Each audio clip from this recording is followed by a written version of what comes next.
Recorded Books and RB Digital present The Rat Catcher's Olympics by Colin Cotterill, narrated by Clive Chafer. Dewey was feeling for a pulse. "He's alive," she said. "He's alive."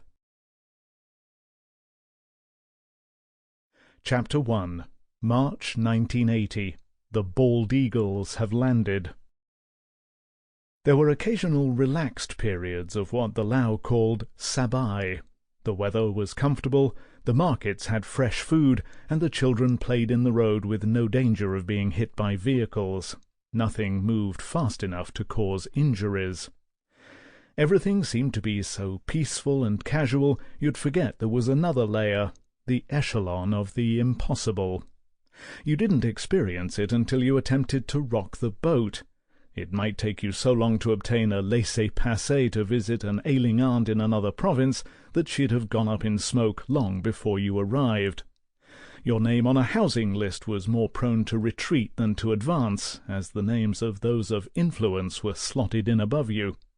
And a stay in a hospital was as likely to kill you as to cure you. Then there was one more stratum that was unfathomable.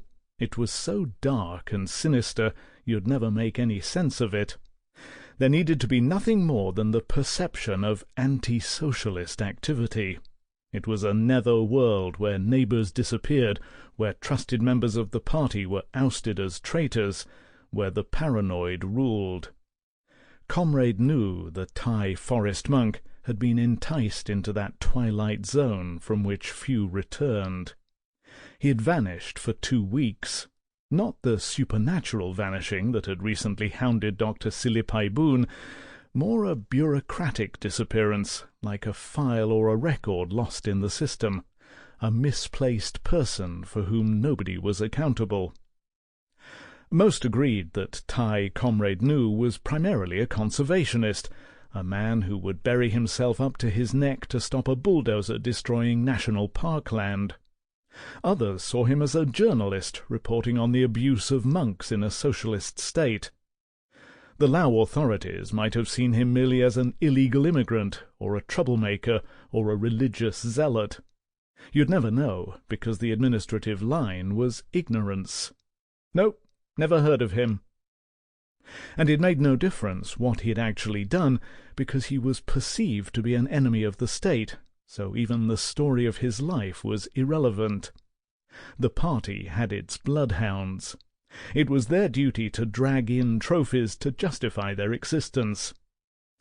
Nu had headed off on his bicycle one day, only to be kidnapped by some military thugs. There was no announcement, no trial, no trace of him. They'd gobbled him up as they did anyone who dared defy the overlords. But mysteriously they'd spat him out. None of his friends and supporters who had gathered around him in that small concrete room knew why he had been released. It was unprecedented. He had quite obviously been beaten and had horrific injuries from being thrown from a truck. But he was still unconscious, so the details of his detention remained wrapped inside him. For 3 days he had teetered on the edge, bones not setting, wounds not healing, deep in a coma. But if he were to die, Comrade Nu would not have been forgotten like the many before him. He was admired and loved, and it could only have been the will of his supporters that kept him alive. Nurse Dewey was there with him. She was the one who had found his pulse that night he was thrown from a truck in front of Madame Daeng's noodle shop. Mr. Gung was there. His physical and mental strengths often overshadowed his Down syndrome limitations.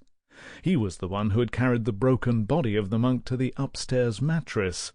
His partner Tuktar was there, she too a member of the secret club of those with Down syndrome.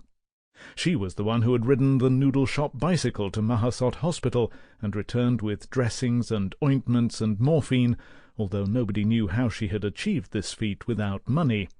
She refused to say. Nurse Dewey had done her best, but she wasn't a doctor. There were 40 qualified doctors at Mahasot, none of whom she trusted. The one she really needed was Dr. Siri Paiboun, the country's Sample complete. Ready to continue?